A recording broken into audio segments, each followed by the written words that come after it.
Good evening. This is going to be the second tips sort of video that I'm making. It's been a little while since the first one, but I've had this idea for, quite a bit now, finally sort of getting around to it. It's pretty good timing with the League of Villains pre-release coming up. Some of this is going to be kind of useful for that. Yeah, so if you missed the first one, I'll link that in the description. This is sort of aimed at people who, know how to play the game rules-wise, but aren't necessarily too seasoned or too, don't have the greatest handle on exactly what they're doing in-game, right? And today I wanted to talk about managing the foundations in your stage. And this is going to have two parts. First is just sort of physically managing and tracking all of this. And the second, I want to talk about sort of what order you're committing your foundations to pass checks. So for the first part, you'll see here we have an example Coda deck kind of set up here, and we've got a couple face downs, and we've got 8 very different foundations, mostly from Heroes Clash. Maybe you haven't played too much Heroes Clash, maybe these cards are newer to you. Imagine this is the League of Villains pre-release, and you've never played with any of these cards before, right? So you have all these different cards, they all do stuff, most of them have multiple abilities, and it can get overwhelming. You're a few turns into the game, you have these 10 foundations out, and you're not too familiar with most of them. It's like, what's here? So, something that I'll actually do quite a bit, if I'm dealing with a stage that's kind of unfamiliar or I'm not really sure what I'm doing with it, is I'll start sort of splitting cards into their general purpose. So usually I'll try to make 4 groups, right? So one group, of course, is going to be your face down. So we're going to take our face downs in here. So now, here are my face downs. They're obviously blank. They don't matter too much. And also, with my face downs, I'll include any cards that are functionally blank, right? Cards that have text, but, this is a pre-release or whatever. This doesn't work with my deck. It's basically a blank card, or I sort of don't expect it to do anything for me, right? So maybe I've got this Cool and Tough, which has an anti-momentum hate effect, and I don't have momentum. I don't expect my opponent to be running any momentum or whatever. We're not in deadlock yet. I'll just put this over here for now. These are the cards I don't have to think about. I don't need to worry about the text on these cards. This is just reserved in the, don't worry about this zone to sort of reduce my mental load. So now I only have 7 cards to worry about. And I'm going to split the rest of these into cards that are only useful on my turn, cards that are only useful on my opponent's turn, and cards that are both. Right, and this way we get to trim down what we're concerning ourselves with at any given time. So, on your turn, this One with Nature card, this is a strictly offensive card, and so is Basic Training. So these 2 cards are only useful on your own turn. So that's going to be my second pile here. So once my turn is over, I don't care about these anymore, right? I'm only worried about the remaining 5. And then for cards that are only useful on my opponent's turn, Confused, technically I could activate on my own turn for just a RFG a card, but generally this is a defensive card. And this Graceful Maneuvers is a pure speed hate card. This only matters on my opponent's turn. So I'm actually going to put those in the far pile over here. So now when it's my turn, I only care about these 5. Instead of 10 foundations that I'm reading and rereading, I'm only worrying about these 5. And I sort of know just from the nature of them that stuff that's only usable on my turn is probably going to be boosts for my attacks, and the stuff that's both is probably going to be kind of weird stuff. Like this Petty Squabbles here just has a couple oddball abilities on it. And, you'll end up reading these 3 cards a lot, right, over the course of a couple turns, get used to what they are. But, for example, this All Worked Up has an ability that blows up while it's committed for +1 to a check. That can be used on either turn. Petty Squabbles response can be used at any time, really, and you could ostensibly commit your character for the filter on both turns. And the Successful Results just has a Ready Itself ability, which is, usable on either turn.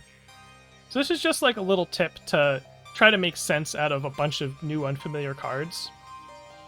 To try to just cut down on the, every enhance, I'm reading every card in my stage, kind of energy. You're gonna at least limit it to, half of them at any given time. And real world situations aren't necessarily going to line up quite this neatly, right? Maybe you actually get into your pre-release and it's like this. And you have, I put it in my TTS hand. There we go. And you have a bunch of stuff that's only offense and no defense or whatever, and it doesn't really help you that much. But usually you can kind of sort through them like this, or like this pile's a little bit bigger, or whatever, just to reduce your mental load and make that easier on yourself.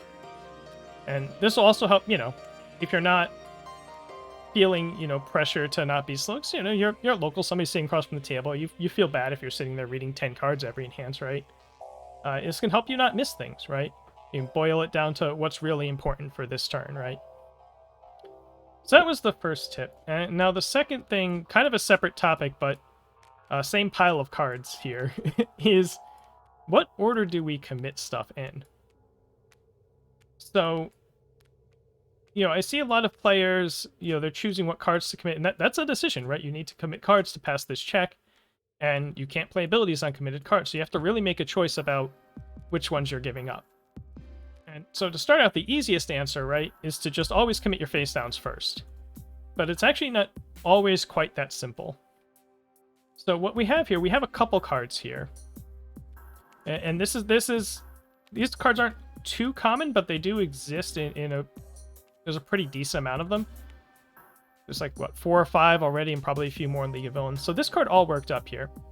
This response is only playable when you discard it out of your hand, so that doesn't matter. And this enhance destroys it, and it's only playable, it's playable while committed. But ideally, if you're going to be destroying a foundation to +1 to a check, you want to destroy a committed foundation, right?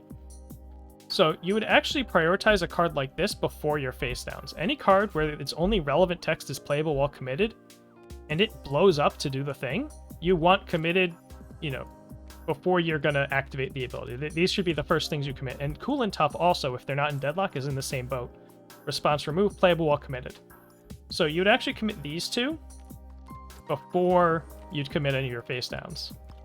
And the second thing you might commit before face downs are some self-readying foundations. Now this successful results is a really easy example because the ready is its only ability if they're not in deadlock. So you'd pretty much always commit this before the face downs as well, but for other foundations that have a self-readying effect, you might have to make some value judgments about, what is their other ability? Is there a chance I'm going to use it before I have a chance to ready this card? Do I care? That sort of thing. But you may commit a self-readying thing before the face downs. But that's basically the first group, is stuff where there's playable while committed things that either ready or blow up the foundation. Those go before your face downs. Then after that, you do your face downs and anything that's just blank. Right, so say we're in a game and I don't think my opponent's... I got the read, my opponent doesn't have any attacks that care about Confused. That's just a blank card. So, it would be in my blank cards pile. And, that would get committed, just after my face downs. I might as well leave it ready until then, but... or also, if it's the opponent's turn, you're not going to get to use One with Nature or Basic Training before your next ready step, so those can go down on defense before anything else. Or, at the same time as the face downs, pretty much. So that's the second group, is the blank cards. And then the third group is where you start, having to make value decisions about, okay, I'm on defense, I've committed all these already, which of these is the most important, right? And don't forget, you can always commit your character to pass checks.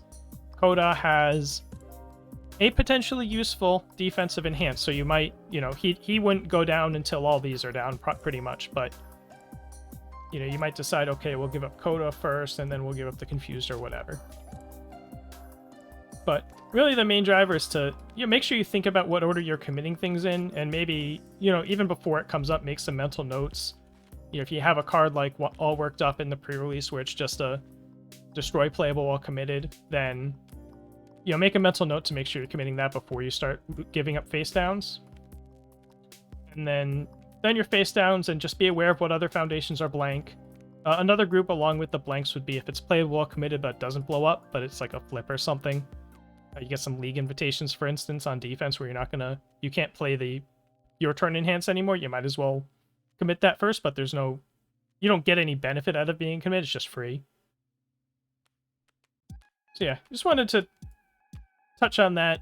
Something I've seen a lot of new players sort of struggle with is they'll commit important cards before cards that aren't important, or they'll commit face downs before stuff like All Worked Up, or Shock Absorption's another one. In some cases, Friend of Animals can be a card like that, depending. And I'm sure there's some, I don't have any offhand with League of Villains, but I'm sure there's some cards like this in League of Villains, because there's kind of a few in every set. So yeah, that's all I have for this video. Just kind of a quick one, a couple tips, and hope it helps some people. All right, have a good night.